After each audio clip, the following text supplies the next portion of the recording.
बेवारस मृतदेहांनाही अतिशय सन्मानानं त्यांच्या अंत्यसंस्कार सर कोल्हापूरमध्ये मानवंदना दिली जायची, असं परेड सलामी द्यायची हा.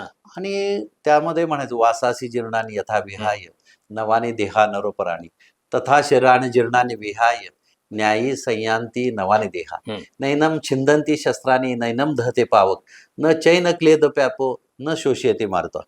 सर आम्ही मंत्राने द्यायचं, त्यात एक दिवसाचा अर्भक असेल, वेश्या असतील, असे सुसाईड झालेली ही लोक, ह्यांचा अंत्यसंस्कार महिन्याला 30 मृतदेह असायचे.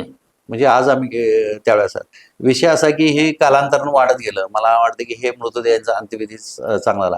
ह्यात वैशिष्ट्य तुम्हाला सांगतो, कोल्हापूरमध्ये असा मृतदेह होता त्यावेळेला आपले आयुक्त देवरा साहेब होते, राजगोपाल देवरा महापालिका आयुक्त होते, आणि त्यांना आम्ही बोललो तर त्यांनी स्वतः त्या प्रेताला हार घालायला आले. त्यानंतर दिघावकर साहेब होते DYSP आणि बाजीराव चव्हाण महापौर होते, ते स्वतः आले आणि त्यांनी हार घातलेला आहे. म्हणजे एवढं त्याला सन्मान आहे. म्हणजे एखाद्या अंत्यविधी बेवारसाला खांदा देणं हा कोल्हापुरात एवढे अधिकारी आहेत.